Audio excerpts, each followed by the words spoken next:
Before we start the show, we just want to let you know that we're part of the Bard Rock Network, sponsored by Dragon Master Games. Dragon Master Games is a local game store with an online storefront where you can get TTRPG products and collectibles, including trading cards. Just go to their website in the show notes and write in the comments that Bard Rock Network sent you. You can also support the network by subscribing to our Patreon or Ko-fi to access network-wide bonus content, get shout-outs on network shows, receive network swag, and even get invited to our several annual community game nights. Anyway, on with the show.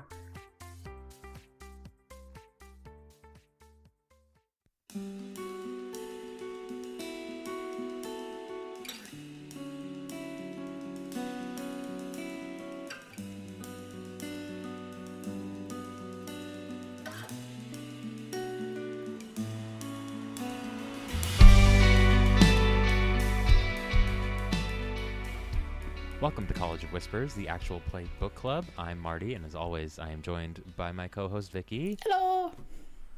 And today, our topic is Roll for You, and we have our special guest, Ross. Hi, everyone. Thanks for having me. Welcome to the show. We're so glad to have you. Yeah, I'm happy to be here. If you'll indulge just a moment, we're going to get the important info out of the way. Yeah, Roll absolutely. for You is a D&D 5e actual play podcast hosted by Ross Bladorn as the DM, with players Sam Maxwell as Malin Munko, Katie Linsenicki as Fern Hollinger, and Nick Maines as Gorel of the Deepwoods. The original premiere date of Roll for You was August 10th, 2023, which makes it our newest kid on the block as far as the shows we've covered on our show. There are 9 episodes at the time of recording, and they release bi-weekly. Is that correct? Yeah, that's correct. The average runtime so far of the 9 episodes reaches an hour and 57 minutes.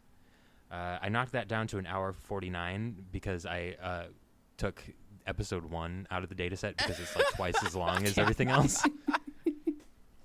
But that does make Roll for You the number 2 longest show in our average runtime leaderboard, just behind, of course, the Dungeon Run at 3 hours and 28 minutes. Right under 2 hours. We're keeping it. Perfect. Ross, tell us about your show. How did it come to be? What's the word I'm coming up with? Idea? What was the inciting incident? What was the idea? I think what ended up happening is there was like this moment. I was an actor professionally. I was going around. When I live in New York City, I was going to auditions, and I would be being sent out of the city to do projects. And then the pandemic hit, and I had some time to reflect on what made me happy as a person, you know? And I was like, I really don't, I'm kind of a homebody. I really don't want to be traveling my whole life. I am, I recently got married, and I was looking forward to that, and I just didn't feel, I felt this creative passion in me, but I really didn't want to be moving and grooving, so to speak, my whole life. And I just decided, hey, I'm going to take a break from this. I'm going to take a few steps back. And while I was doing that, I was like, I need some sort of creative outlet. So I actually... I came up with the idea for Roll for You a long time ago, but I knew it would only happen with my amazing collaborator Sam Maxwell, who writes all the music for our show. So I had to get him on board. He's just the greatest collaborator I could have ever asked for, and he was on board from the onset. But I said, if we're going to do it, we're going to do it right. I really want to take time and put a lot of love into the project. So we came up with like the early drafts for the project probably about 1.5 years before we started recording. And we wanted to learn how to actually, do the show properly because we knew nothing about audio engineering. And so we started a whole other show with the intent of becoming better at editing shows for Roll for You.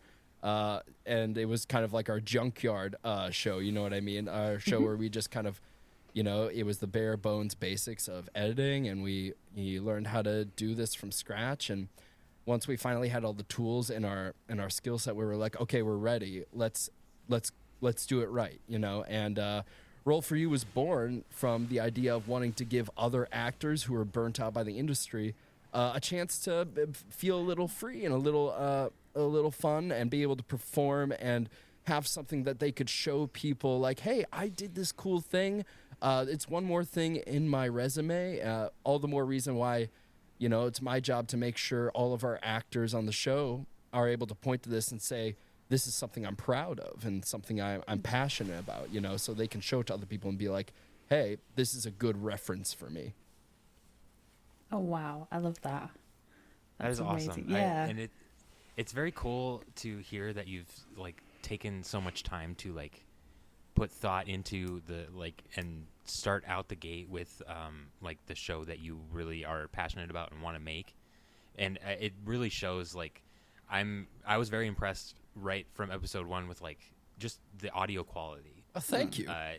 You guys are a real outlier in, I feel the actual play space specifically, where a lot of shows start off and it's a bunch of people that have cell phones or little USB mics, but it feels like you guys did, I could tell you guys put in the time to make sure that the show was going to be of a top-notch quality right out the gate. Yeah, thank you. I mean, there's nothing wrong with wanting to plug in a USB microphone, and just be like, hey, I have a lot of fun at my home game. Let's just for fun, let's put it out there.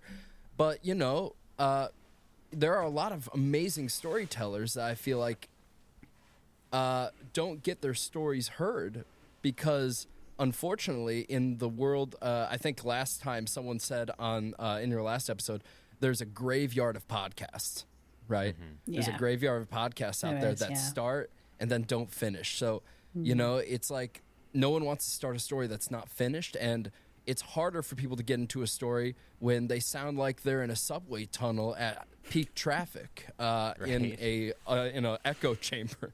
And, they could be telling the most beautiful story in the world, but if there are things in the way of their story, then no one's going to be able to understand or hear it, So that's, audio stuff is really just a way to make sure that you can get to what the show's actually about. It's not it's the things to get out of the way of what you're actually there to do. I'm not the techie person, so I'm not the one that can comment too much on the recording software. So I was just gonna try and segue into the world building, but I don't know.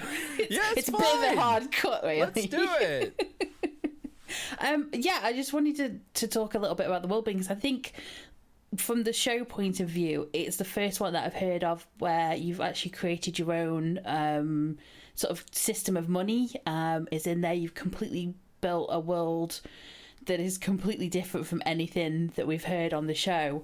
It's literally not in a world at the moment type thing. I'm trying not to give too much away, because the first 4 minutes of your first episode, I just had to keep re-listening to it, because I'm like, there's world building here that needs to be listened to, and I need to take this all in and just listen to it a few more times type thing. So it's just, I want to know where that world came from. Did you spend time just sitting there and thinking, okay, I need to do this, I need to do that, or did it all just sort of naturally appear as you were writing it? Yeah, I'll say this, the way I write any game, is I start with the world, give the premise, and then I let my players take the wheel. Where I'm like, right. and I mean even before the first episode comes, I had my players basically write out. I tell them hey, it can be as short or as long as you want, but here are the whatever details I need for you. And then when you send me that, I'm going to try and expand on them a little bit if I feel like there's room to expand. And we're going to implement that into the world. So originally, I had the races, the 5 races. I'm like, these are the races that I feel like you can choose from. These are the major locations that each race is from. These races are probably a little like this, but I'm open to you changing that to fit whatever you need. And then for the world of Asmira, which is the world that Roll for You is set in, it needed to feel lived in, but I've always tried to write with something called circles of awareness. And this is something we use as actors sometimes when we're on the stage. Circles of awareness are the things that are in your immediate vicinity of importance for you. And I use it for my writing style. So the first circle of awareness is going to be Sector 5, which is where our show starts. And it's the back half of our train, which our train, Roll for You Arcane Train, for the record, is a story about a train that is 50 miles long that is connecting this world of floating earthen islands for the first time ever. It's the first piece of mass transportation. So the whole story centers around this arcane train, and the players are boarding the train. So the first circle of awareness is Sector 5. The second level of awareness is the train as a whole. And then when we go past that, we are looking at the world as a whole. So things are happening outside the world that matter, but they really only matter in the sense, in the beginning, that our players are taking this knowledge in with them to this smaller setting. You know? So we talk about... we talk about all of these different races. Without going too much spoilers, we go into the world at large in backstory that comes in later sessions. You know what I mean? So all the stuff that you see from future sessions where there are backstories, those are all things that my players gave me in their original backstories that I wanted to say, okay, this isn't as pressing in the outset of our story, but we need to weave it on in for everyone. Do you know what I mean? Later on, once we're less overwhelmed by this new setting, we can move into more of like, oh, who are you guys at your core? I've got a note here, and it's like you start off with like one person and what's around her straight away, and then it builds into I'm hitting my microphone. It then builds into what she can see around her, and then as she's moving through, you can see a little bit more. So it kind of makes it a little bit bigger and bigger as you go. It's almost like a circle opening up on what you can see around in the world, if that makes sense. Yeah, absolutely. Furlough. I'm glad I'm making sense today. This is good. Can I just say, you guys are so kind. I was planning, I made a TikTok about this yesterday. I was thinking I was going to come on the show. I'm like, what if I ended up on the show, for those of you listening who don't know, making a TikTok that was like, who someone needs to be the Keith Lee of TTRPG TikToks. And, Marty popped into the comments like, hey, check us out. We're doing that. And was so good to offer me a slot in here. And I came to the realization last night. I was like, what if I'm the 3.5 out of 10 that Keith Lee gives to restaurants? And no. I was like, oh, no. Oh, no. No. See, and the thing about the Keith Lee impression is I feel like you nailed it on the head with your video. Like you are very aware about your own show. It was, for me, it was a little too long. Yeah. And I thought it was very funny. My rule is always after the first session, which you pointed out, the first session's pretty long. After the first session, I try so hard to make sure every session's going to be under 2 hours. That actually does lead me to an interesting question. What does like a typical recording session look like for you guys? Do you sit down and like go for a couple hours and do multiple episodes? Do you just meet once and record one episode, or what does that look like for you guys? It's only one episode at a time. That might change in the future. I know our next recording session we do plan on doing something which is a bit of an anomaly, where we will record 2 sessions in a setting, because right now where we are in the campaign, which hasn't aired yet, we're about to do kind of an RP session and into a major big fight that we've been building up to for a long time. Ooh. So, exciting stuff, but I want to keep that momentum. It should be a shorter RP episode. I always say that. It never ends up being. RP is never short. There's never a short RP session. It'll be an hour. 3 hours later. Yeah. And that's my whole life story. Yes. Yeah. I will say I do like the balance you guys have struck so far with the ratio of role play to combat. I think a lot of shows get really bogged down in the combat portion of D&D specifically, where it does get really crunchy at times. And for me, as someone with ADHD, I'm always just kind of like, all right, skip. But I get it, man. I really do. I it's to the point where I can announce this now, which is fine. It's still a while remaining. This fight that I just said I have coming up, I've acknowledged a lot of my failings as a GM is often combat related. So I have commissioned someone who's incredible at combat to help me make an amazing stat block for a larger than life villain that's going to be coming up. So, and they will be credited when the time comes. Their name is Vex. I don't know what their TikTok handle is, but they're incredidible. They're amazing. I gave them what I was looking for, and they'd made something absolutely beautiful. Oh, that's fantastic. I'm looking forward to this. Awesome. Network show exclusive. You heard it here first. Literally. Big. You don't get that anywhere else but the College of Whispers, only here College podcast. It's funny because when I'm listening to a show, I'm like, all right, the combat and they're rolling and blah, blah, blah. But when I'm playing the game, I'm like, yeah, I love rolling dice and hitting things. Yeah, I empathize, man. It does hit that weird little goblin spot in my brain where I'm just like, yeah.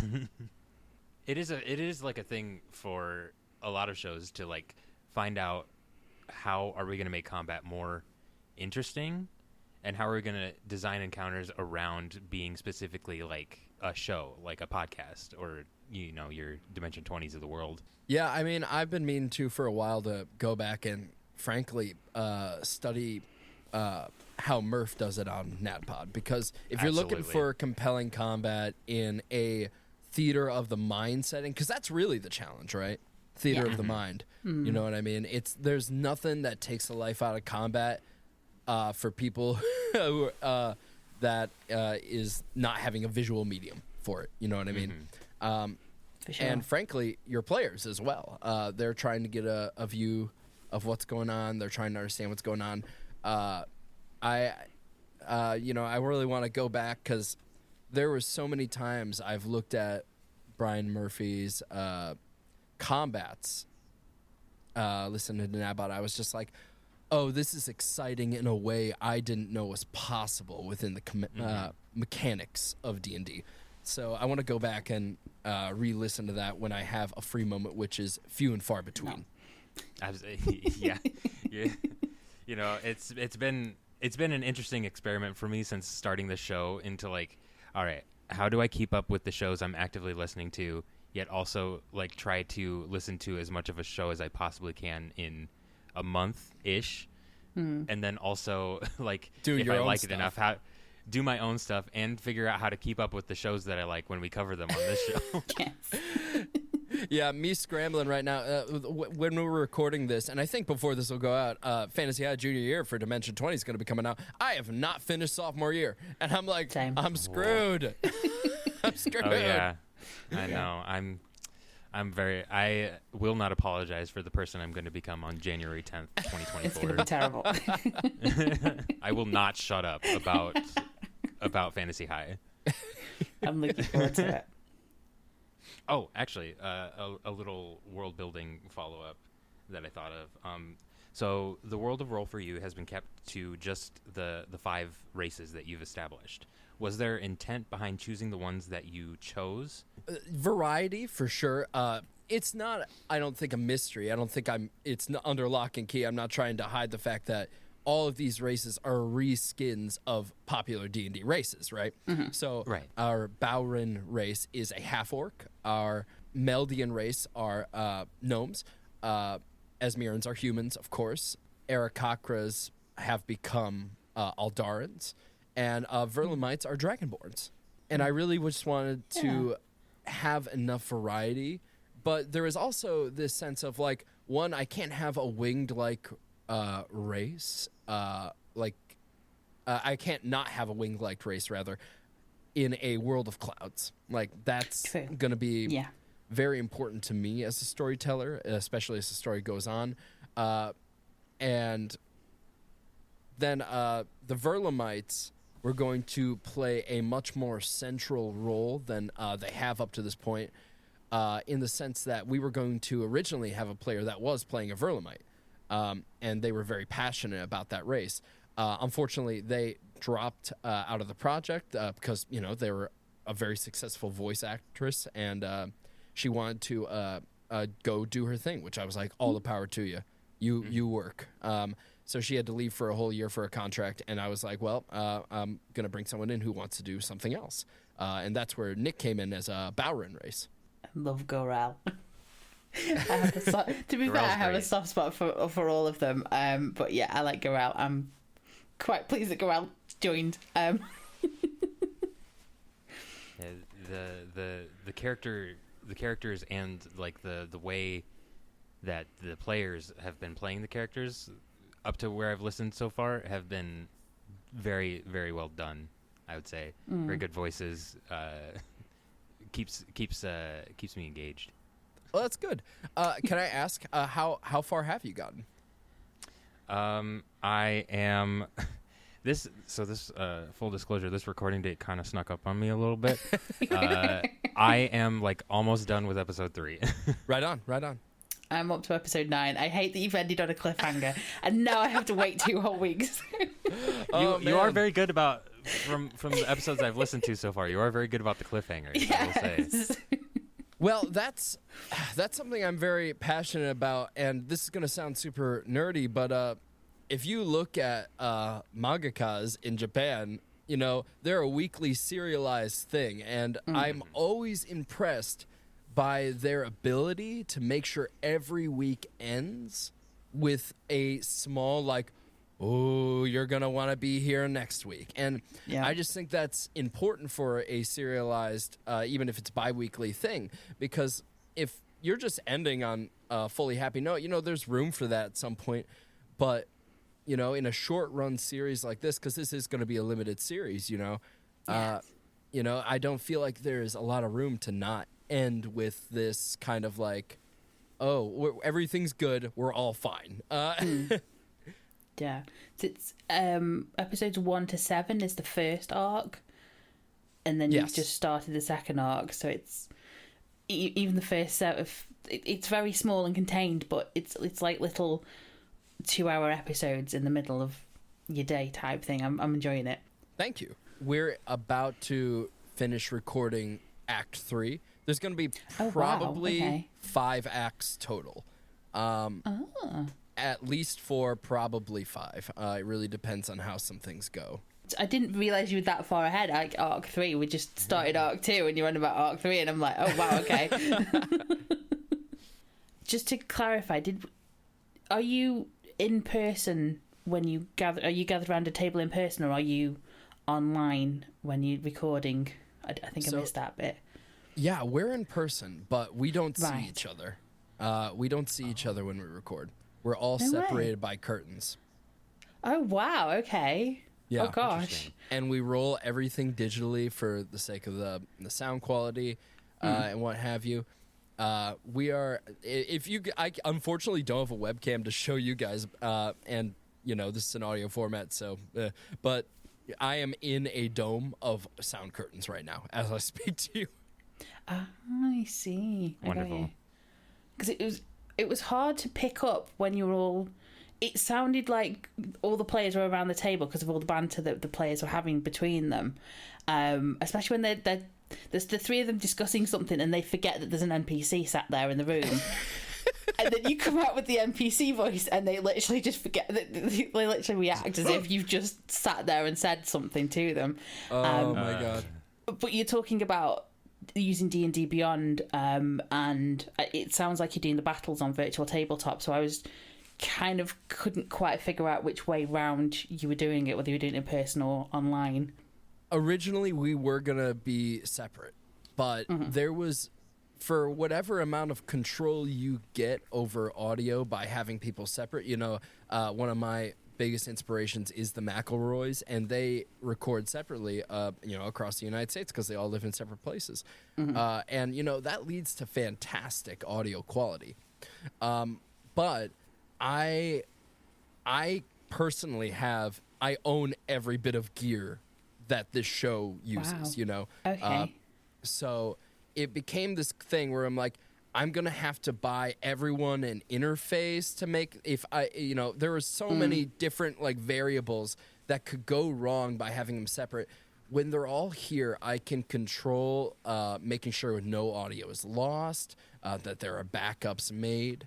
And then on top of that, I do believe, just personally, many people have, proved that this can be done perfectly fine by not being in person. But I do believe having that energy in the room is so helpful to my my cast. You know what I mean? Mm-hmm. There's something tangible about being in a room with the person that you're trying to bounce off that is different from being in the screen or watching a screen type thing. I'm waving my hand as if, like, it's As if the people can see. the people force at home can wave. see the screen. But yeah, absolutely. Like, even from like my personal experience with my show, Wayfaring Strangers, we started online because it was peak like COVID 2020 time. And then when we finally were able to like move into our like band's studio, being able to like get the visual cue from somebody that like there's something about to happen or like there's going to be like an important moment coming up, it makes for like stronger role play overall. I feel like.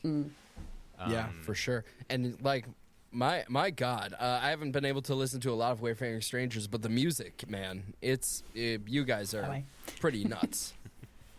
Well, thank you. We do our best. I do want to talk about your guys' music though too, because from the intro alone, I am very impressed with Sam. Right? Yes. Sam does the music. Yes. Sam nailed the feeling of the Arcane Train perfectly with just the intro. And my only complaint about it is I wish it was like a little longer because it was so awesome. Yeah, Sam. And Sam's I a had written wizard. down, I had written that note down. Like I wish this intro was a little longer. And then it went into the recap, and you guys do like the recaps the cool way, where you pull the clips from the episode and like mash them together into something kind of coherent. Yeah. I'm glad you feel that way because that has been one of my biggest things. I'm like, to this day, I'm like, is this the right thing to do? Like, Right? truly. We did the same thing with Wayfaring Strangers, where I even was like, I don't want to do this anymore. It's so time consuming. but we're still gonna keep doing it because I don't know, people like it sometimes. And then like giving foreshadowing for certain things is like, oh, okay. Yeah, I heard about that earlier, and here it comes again. Could add from a psychology. I don't know if it's a psychology, but it's something I've observed myself. If you rehear the exact clip, it jogs something in your mind rather than just having somebody drone on about what happened. So it's easier for me to remember when I hear the person say it again. I'm like, oh yeah, I remember that bit. That's from that scene. So it helps me personally to hear it. Yeah, I think it really, for me, it comes down to a matter of vibes, right? No one would ever, at least I don't think anyone would ever look at NADPOD and say the fact that Murph says his recap that it's a lesser quality. I don't think it's about that. You know what I mean? It's really just a matter of like, what kind of show do you think you're trying to tell here? And what's the energy you're putting into the space? And I think Roll for You almost verges, obviously we're an actual play show, but like we verge a little on audio drama. We dip our toes in that a little bit, and that's why I was like, I think I want the recap to be part of the audio experience. Yeah, I mean, it takes you till episode 3 to do actual combat, so it is almost audio drama. And honestly, I kind of liked it. I was like, wow, I really feel like I'm getting to know these characters a little better until we put them in a very dangerous situation. Yeah. Like a lot of shows are like immediately combat, Yeah. episode 1. It's like, oh God, okay, hang on, I haven't gotten emotionally invested in these people yet. Yeah, I was really worried for some of them in that battle. I was a little bit worried about some of them. Oh yeah, oh man. Which Got a battle? little, the first one. Oh, the first one, yeah. Oh yeah, Slippery Bird. Yeah. The bar fight, bar fight brawl. You know, I wanted there to be a situation. I wanted the first combat to be not low stakes. That's never a good idea. You know what I mean? But in the grand scheme of the world, I wanted it to be this introduction of like, hey, this is what these characters are capable of. You know, and you know, one of these characters is straight up a journalist, you know, like she's not a fighter, you know, like, and, you know, she's a level 3 bard, you know, so like obviously she can throw with the best of them, but like that's not her whole thing. Meanwhile, you have Gor-El who's like, I will give you a swift death. Oh my God. Literally. Yes. But yeah, real quick on the music, what is the process like? Do you sit down with Sam and like talk about here's a good like scene that we can put something in, just go nuts? Or it's a bit of a blend, right? So like I never sit down and talk with Sam about what I want, and I do that on purpose because I want Sam to get as much creative fulfillment out of this as I do. I want him to go nuts because Sam Unleashed is a force of nature. You know, a bit of a background on Sam. Sam is a 3rd-generation drummer. His grandfather was a rock band drummer. His father is still a rock band drummer. And god damn it, Sam is a goddamn rock band drummer still now. And he plays guitar. He's insane. You know, music is in his blood. You know, is he in a band I can look up on? He's in a insert band. Music streaming service? I'll absolutely. And I can send you this link later. But he's in Never, Sometimes, Always right now. It's a Brooklyn-based band, Manhattan-based band, New York for sure. And he also plays every Wednesday night at a Dueling Pianos bar where he plays drums with the Dueling Pianos at a bar in Hell's Kitchen called Bar 9.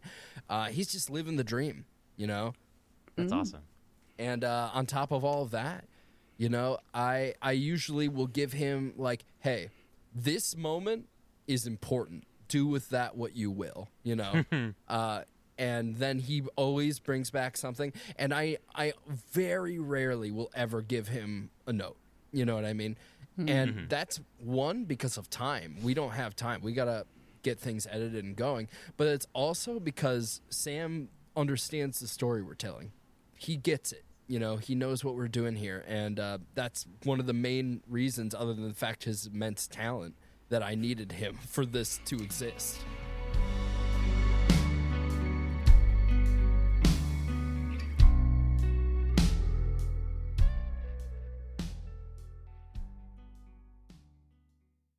Hey folks, we just want to take a break from the action to let you know how you can support the show. As a part of Bard Rock Network, you can support us through a number of affiliate programs, where a portion of your order goes to support the network. Everyone loves dice, right? FanRoll Dice can make dice of all shapes and sizes, as well as accessories like trays, bags, and towers. Or maybe you want to take better campaign notes.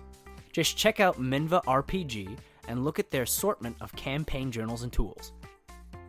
Finally, you can level up your game night with tea or coffee from Many Worlds Tavern. In addition to delicious tea and coffee, they have stickers, tokens for your favorite trading card games, and playmats. Qualifying orders even come with free dice. All of those affiliate links can be found in the show notes, and you just need to use the code BardRockCafe at checkout to save on your order. Most folks don't realize it, but the world is ripe with monsters. And when you have a monster problem, you need someone who is smart. I came over here, I saw that there was a crime scene. I figured, you know, I'd park here on the Crime scene. Brave. It's just not our fight. We just honk the horn, everybody dissipates, and we just ride away. And qualified. If nobody is going to assist David with this, he is going to pull out his nunchucks. Who gave him those nunchucks? Van Helmen's family is none of those things, but they're the best we've got, so check them out on Monster Cafe. Available now wherever you find your favorite podcasts.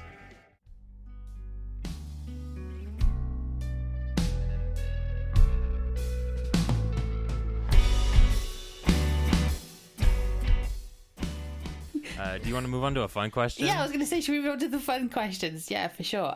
Sure. I mean, I think I already may know because you have mentioned several people several times, but it's more like who inspires you? Who's your inspiration that you've taken through for the podcast for? Yeah, I actually have thought about this a lot when I was conceiving the idea of the show, and I was like, what do I, and this was kind of my DM inspiration in of itself as it is. I pick and choose the things that I'm like, this is the thing that resonates with me. So we talked about how, I love the McElroys. I love that the McElroys dip into borderline audio drama. But sometimes the McElroys, and this is part of their whole brand, they're a family first show, and that's beautiful. But that's not what I knew. That's not what this show is. But I love the quality they bring to the table. In terms of a amazing storyteller, I look to Brian Murphy. Like if you like a story where someone. Murph, very early on in NAFPod, he plants the amulet of Theala and lets us know, I don't know what it is, maybe it's episode 4 or 5, very early on that in episode 100, you're going to be fighting Theala, even if he's not outright saying it. From episode 5, he said, this is the end game. You know what I mean? And that's important to me as well. So something like that is very important to me, especially when I have a concise series where I suspect the show will run maybe about 30 episodes. And then I look to, of course, Brennan from Dimension 20. We're in different formats, so I can't really pick and choose everything from him because he's, on Dimension 20 at least, has a video component to his show. So I look to Brennan for his ability to roll with things and his improv background. He was here in NYC for God knows how long and was doing, I want to say, Upright Citizens Brigade. I don't know if I'm remembering that right, but his improv background led me to being like, all right, so how do we say yes in a way that's fulfilling and honoring these weird choices and potentially brilliant choices our players are giving them? Because there's such a instinct when you prepare someone to shut something down. You have to fight yourself when you have something planned and your players have something else planned. You have to be able to say, okay, let's go for a ride. Oh my God, I almost dropped my iPad. Don't do that. Live a little. Drop the iPad. No, whatever. Live a It's little. gone now. Oh no, we're out 1,000. Imagine. Was that in the budget? No. Oh man. We don't have a budget for iPad. We're not in iPad budgets yet. We're in iPad budget now. Let me call up the network real quick. Different tiers. Hey Paul, can I get a new iPad? Oh no. It's that bar rock money. We're canceled? Okay, perfect. We're ending the show. Oh no. This is the last episode of College of Whispers. Thank you. If you could invite anybody at all to your table, who would it be and why? Real, fictional, alive, dead, doesn't matter. Oh, interesting. I would love I don't know why this is the first thing that comes to mind.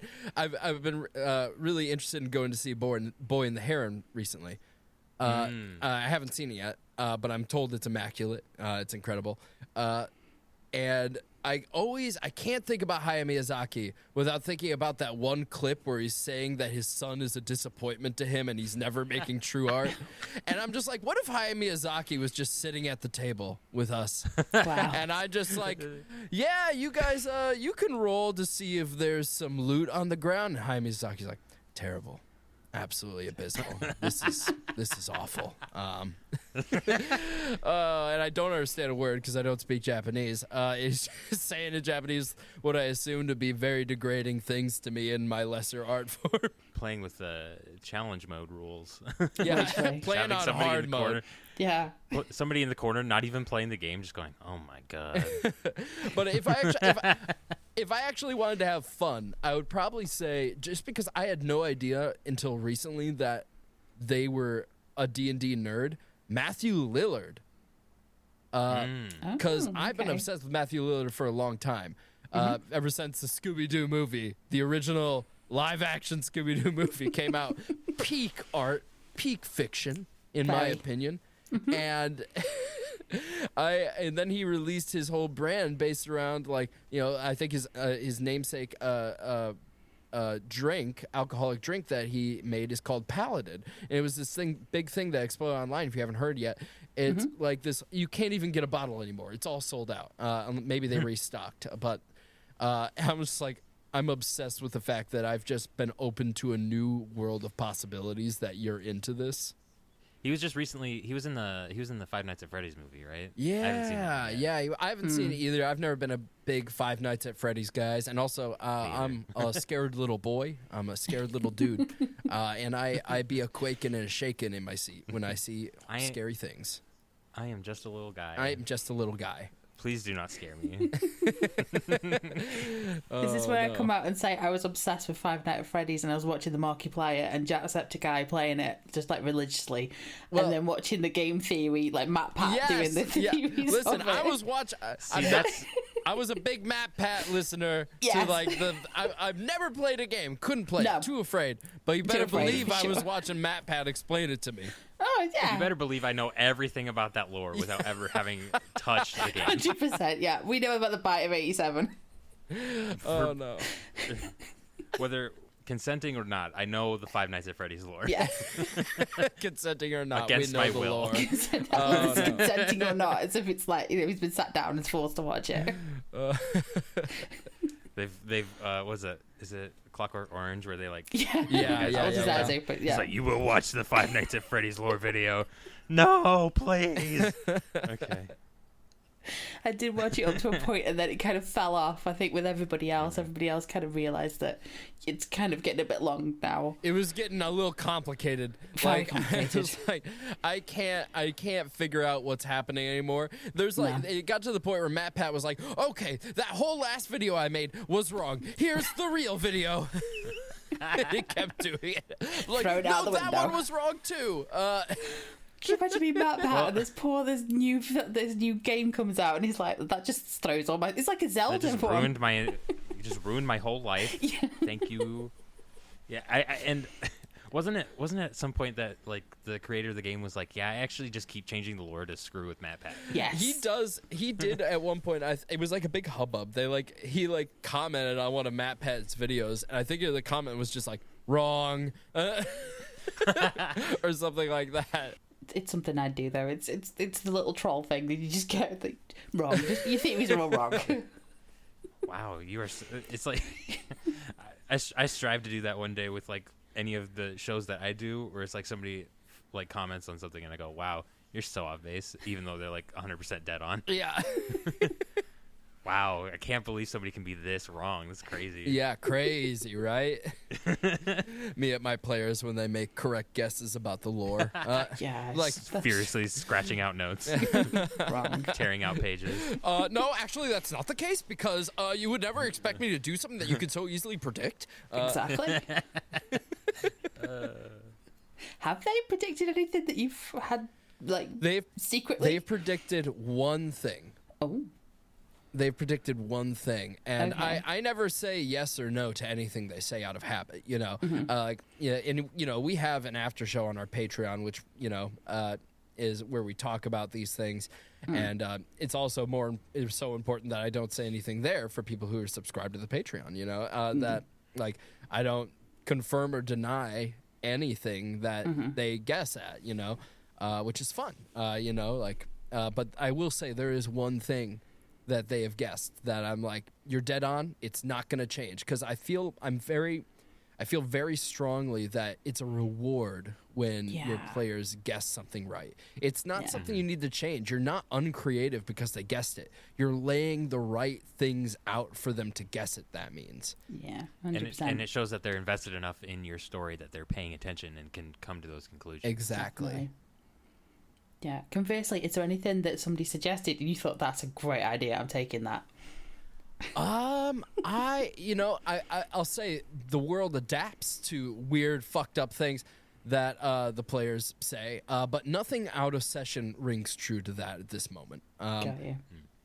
Do you have any advice for new game runners or anybody that's coming into the actual play scene? Yeah, I mean, one, don't do a podcast for sure, right? Let me rephrase that. We'd be out of business. Show's open, no one's bothering. You have so many to pick from. You're fine. This is our pie, and we are eating it, and you go somewhere else. I thought you wanted your backlog to grow ever shorter. All right. See, we say that at the end of every episode. Yeah. But like Sisyphus, our task just keeps resetting. It does. And growing tougher. Yeah, I truly do think, if you are going to start a show, one, I hope it's because it gives you fulfillment, not because you need something from someone. Does that make sense? Absolutely. Roll for you. I guarantee you, these shows that start and end up in this quote-unquote graveyard of podcasts that was said last session, which I think is so on the money, they stopped because they weren't doing it just to create something and have fun with their friends. And maybe not guarantee, obviously things come up in life, right? But a big part of that is if you're not gonna, people who just start up these shows, I think in a weird way, because of social media, we've been trained to expect gratification instantly. Yeah. From things we put out onto the internet. And that's not your fault. We've been unfortunately culturally trained to have those expectations. And, there's nothing wrong with you. But, really think to yourself, do I get happiness from being with my friends and laughing and having this sacred thing that's just us? Or do I want to muddle that by making it half presentation? And then past that, if you still decide you're going forward with a podcast, awesome, good, amazing. What kind of show do you want to choose? That should be the first thing. Is it something that you're like, oh, the voices are really important to me? You need to be looking at Critical Role, at what these voice actors are doing. Are you familiar with IPA, the International Phonetic Alphabet, which all voice actors use to come up with their dialects? That's an important resource for you if that's something that's important for you. And if like heavy improv is something important to you, you need to be looking at these people that you respect who are heavy improv artists. It's really just a matter of help yourself do the thing that you want to do, and then start, because I guarantee you the first time you do it, you're going to suck, because that's just the way it is. You're doing a new thing. Don't expect to be Matt Mercer your first session, don't expect to be Matt Mercer after 100 sessions, frankly, but it's okay to fail, and hopefully you have people at the table with you that are ready to fail with you and are ready to give you that grace. That's it, done. No more needed. That's the end of the show. I got nothing. He said it all. That's crazy. That's fantastic. One time when I was in college, went to college for theater, and I was doing a showcase for a casting director that came to town, and he's very kind, but he asked me one simple question. And I talked for 5 minutes.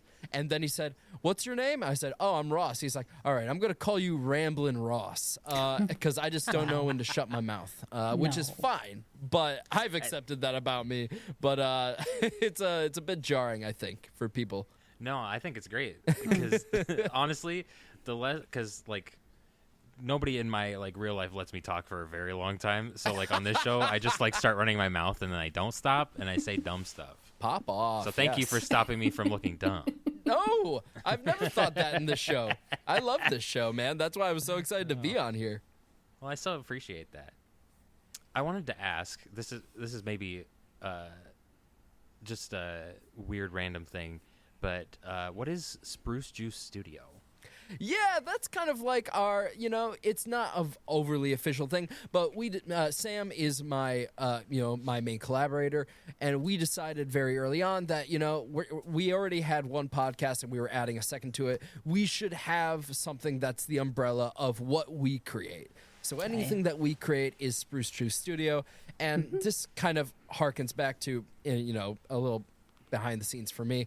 I came up with the idea of Spruce Juice, mainly because I live in New York and I don't come from here. You know, I came from a place where I was constantly involved with nature, and Spruce Juice is partially a hearken to a return to peace and quiet and nature, and the intent that someday, if we keep working hard, we'll find ourselves back in that peace, you know.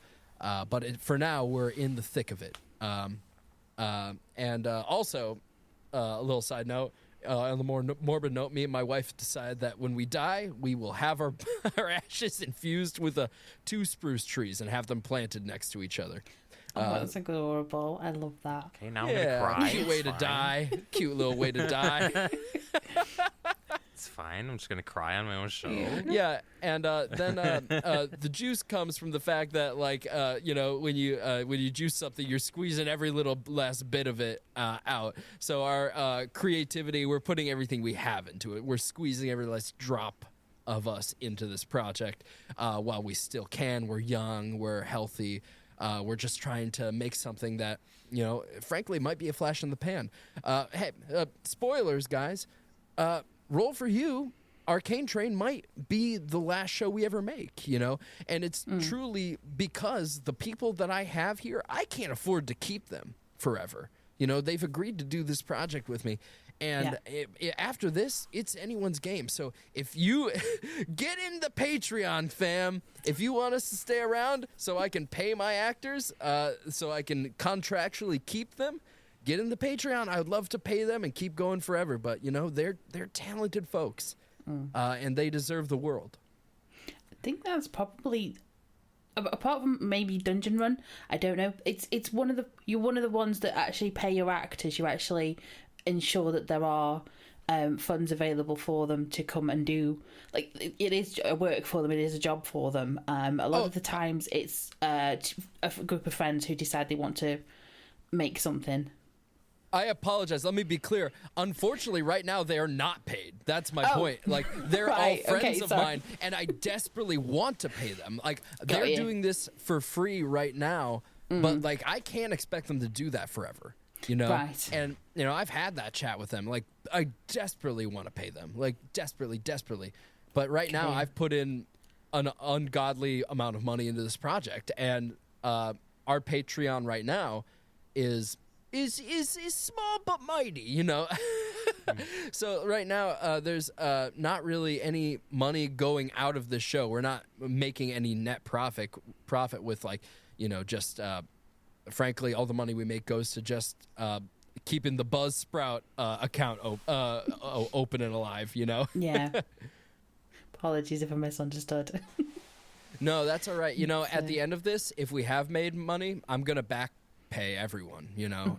And if there's any excess funds that I can scrounge together, even just out of my own pocket, you know, I'll gladly do that. But I'm lucky that everyone at the table is such a close friend. Like, Nick Maines was the best man at my wedding. Sam Maxwell was in my one of my groomsmen, and Katie is my wife. You know, so, like, it goes without saying that they're all doing this out of, you know, love for the game, yes, and love for performing, but immense love for each other. You know. Oh, that's fantastic. That's always good to hear. You know, you see some casts, and you kind of think, like, on the surface, they seem like they're enjoying their time together, but, like, you never know, like, what's going on behind the scenes, I suppose. It's been very heartwarming with the shows that we've covered and had people on to hear, like, no, we actually all really love doing this, and we love being around each other, and we want to keep doing this, like, as long as people want to hear it, you know? Yeah, you know, that goes back to what I was saying about, you know, are you sure you want to start a podcast, you know, in the TTRPG space? Because if you're not all on the same wavelength of, like, hey, this is an artistic endeavor or whatever it is for you. For us, that's what it is, you know. If you're not on the same wavelength, that could lead to bitterness with people who you consider close friends. I personally know people who have started shows and they don't talk to each other anymore, and it's really sad. And it all started with the fact that they started getting mad at each other during the show. That's one of my main jobs, as I guess if you want to call me a showrunner, I guess, or whatever my title would be. My job is to constantly be checking in with everyone and be like, hey, how are you? Are you happy with the way things are going? And like making my intentions clear. I'm like, hey guys, everyone's story is important all the time. This session, we're going to be delving a little more into what Fern's all about. There's going to be some stuff here that's going to be a little more Fern-centric. And I promise we're coming back to you, and it's setting expectations, Yeah. And I'm so lucky to have people that are literally working professionals, and this is what they do for a living. They're so used to being like, yep, business as usual. You got it. Let's have fun and let's make some art. I love to hear that. That makes me so happy to hear. Yeah. It sounds as if you have a table that really trusts and has that security within the sort of relationships you have within each other to say, okay, my character's going to go here now, and they have that security and safety to sort of say, this is where I want my character to go. Is everybody okay with this? That sort of thing going on. Yeah, absolutely. Have we run out of questions? I think we have. That's the nice thing too, is like when you ask somebody a question and they actually end up answering like 3 or 4 of your questions. Yeah. Ramblin' Ross strikes again. It's wonderful. It really is. It's fantastic. Oh man. Yeah, it truly is like so fun to just talk about the show with you guys. So thank you. Like I could obviously talk forever, but just having you guys for a little while to be able to talk with people who have listened to the show and have strong feelings on the show, it helps me as a person who's just trying to continue on and know, okay, how is this being received? How is this looking?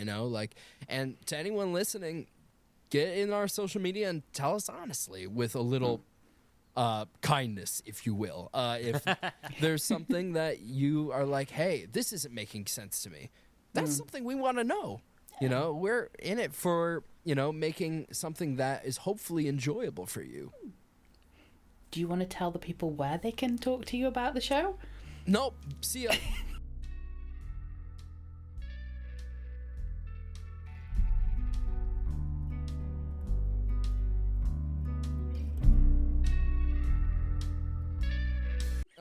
Okay, that's it. You can find us at you can find me on TikTok at DND_with_Ross, GM Ross on TikTok, and you can find our Instagram. I believe it's just Roll For You Pod on Instagram. Those are our main social media. We don't do Twitter/X after the whole debacle. We were just like, get out of there. Yeah. Jump ship. You can always reach out via our email at rollforyoupod@gmail.com. All of our individual Instagrams are labeled in every episode description of every show, all of the players and my own, which again is just Roll For You, not Arcane Train in the title. If you just type in on any preferred podcast streaming platform, Roll For You, you should see a little green D20 background pop up and be like, click, click, click, 5-star rating, thanks. That reminds me. We got a rating 5 stars. We do. Yeah. Oh my God, it doesn't let me do it on. You do it on mobile. You do, yeah. I just watch you like beaming my eyes into you. It's like, go ahead. Do it. But no, thank you so much for having me today, guys. I really appreciate it. Oh, it's been a pleasure to talk to you. To be fair, it's been wonderful. It has been great. It's been. We've gotten a lot of like interest in the show and like having people come on and talk about their shows, and we've quickly discovered that there's no better way to get somebody to collaborate with you than just letting them talk about their thing that they're passionate about. 100%. And that was kind of the original conceit of the show, was like, I like actual plays and I want to talk about and learn about more shows. Yeah. And I would love to talk to the people that like make them, but I don't know, I'm just a little guy. I don't know. Just a little guy. Just a little blue guy. What am I to do? I'm just a little guy. But yeah, just learning to like take those chances on like social media and just reach out. When I saw your video, I was like, that's me. I'm doing that. That's us. I'm gonna one of these days you guys are gonna make an episode and it's gonna be like some sort of show out there, and I really don't think you guys bring, frankly I don't think you guys bring negativity to any space. I don't see the way you could do it, but if the day ever comes where you just rip into a show, I'm gonna get some popcorn, I'm gonna get some tea, I'm just gonna be like, ooh, We'll send you an email. This is It wasn't me. oh no, things are getting messy. Oh my. We just end up on drama YouTube somehow. Oh god. You go after like Oh, a no. really big fish, you go after Critical Role. What?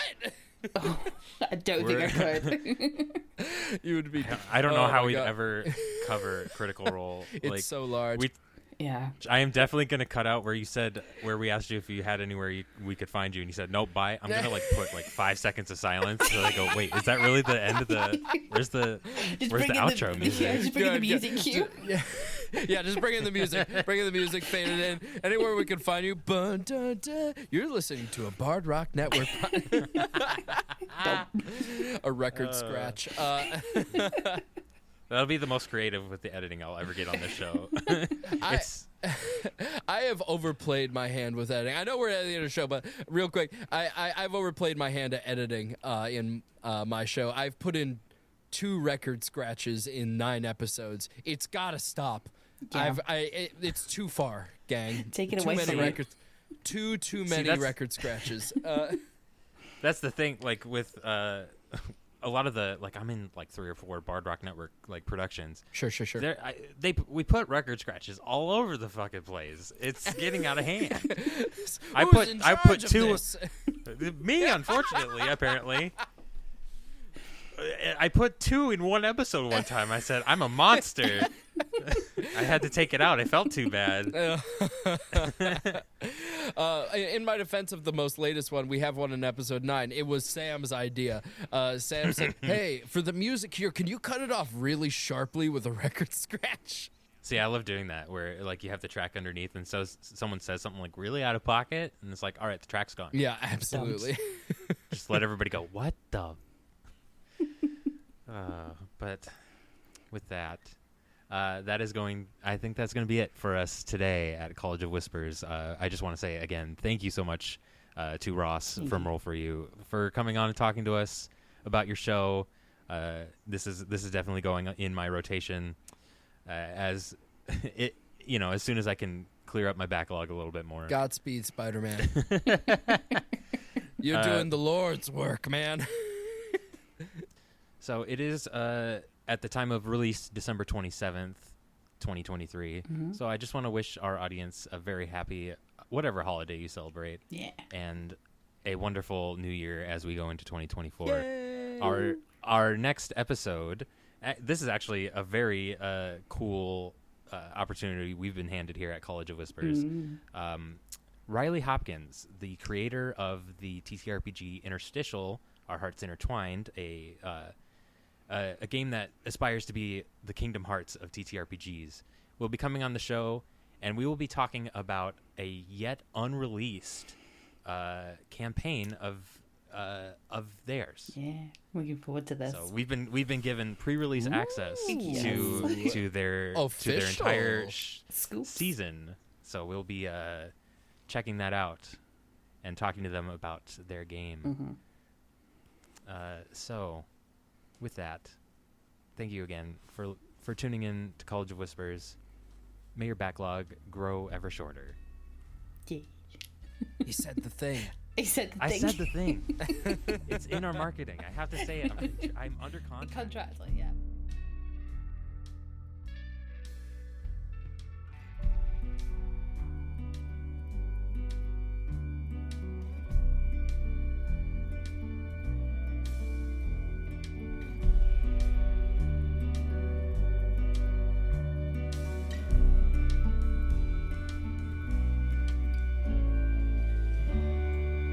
Thanks for listening to College of Whispers. Our intro and outro song is Everything by Winter Wayfarer. Check them out on all major streaming platforms. You can find College of Whispers on social media at all the relevant places listed in the show notes. College of Whispers is a Bard Rock Network production. Learn more about the network in the show notes and on social media.